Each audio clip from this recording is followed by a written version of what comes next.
আসসালামু আলাইকুম রহমতুল্লাহি আবরাকাতুহু। কাছে এবং দূরে, দেশ এবং প্রবাসে যে যেখান থেকে ভিডিওটি দেখতেছেন সকলকে জানাই আন্তরিক মোবারকবাদ। আজকে আমি ধন্যবাদ দিতে চাই ওই সমস্ত ব্যক্তিদেরকে যারা হোক ইহুদি কিংবা খ্রিস্টান কিংবা যেই হোক না কেন, যারা তথ্য যোগাযোগ প্রযুক্তির ব্যবস্থা করেছেন। যেরকম ধরেন ইউটিউব, ফেসবুক এরকম ধরনের প্রযুক্তি যারা আবিষ্কার করেছেন তাদের প্রতি আমি চিরকৃতজ্ঞতা পোষণ করলাম।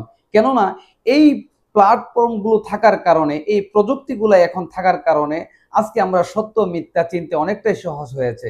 আপনারা দেখবেন এই প্ল্যাটফর্মগুলো থাকার কারণে, এই তথ্য যোগাযোগ প্রযুক্তিগুলো থাকার কারণে আমরা কিছু মুনাফিক মার্কা মুসলমানদেরকে চিনতে অনেক সহজ হয়েছে। আপনারা দেখতে পাবেন সোশ্যাল মিডিয়ার কল্যাণে আজকে আমরা দেখতে পাই যে এই টুপিওয়ালা, পাঞ্জাবিওয়ালা, জুব্বাওয়ালা, দাড়িওয়ালা অনেক মুনাফিক মার্কা মুসলমান তারা এমনভাবে কথা বলেছেন ইতিপূর্বে, আর এখনের কথাগুলো আপনারা লক্ষ্য করে দেখবেন তাদের ইতিপূর্বের কথা আর এখনের কথা আকাশ এবং জমিনের মতো পার্থক্য, এটা স্পষ্ট জাতির সামনে। তাই এই ধন্যবাদ দিতে চাই আজকে, মন খুলে ধন্যবাদ দিতে চাই, সে ইহুদি হোক কিংবা খ্রিস্টান হোক কিংবা যেই হোক না কেন, যারা এই সোশ্যাল মিডিয়াকে আবিষ্কার করেছেন এবং যারা ফেসবুক, ইউটিউবের মতো তথ্য যোগাযোগ প্রযুক্তি এই জাতির কাছে পেশ করেছেন।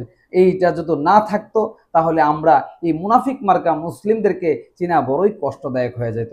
আশা করি ভিডিওটি যে উদ্দেশ্যে করেছি আপনারা অবশ্যই বুঝতে পেরেছেন। ধন্যবাদ প্রিয় বন্ধুরা।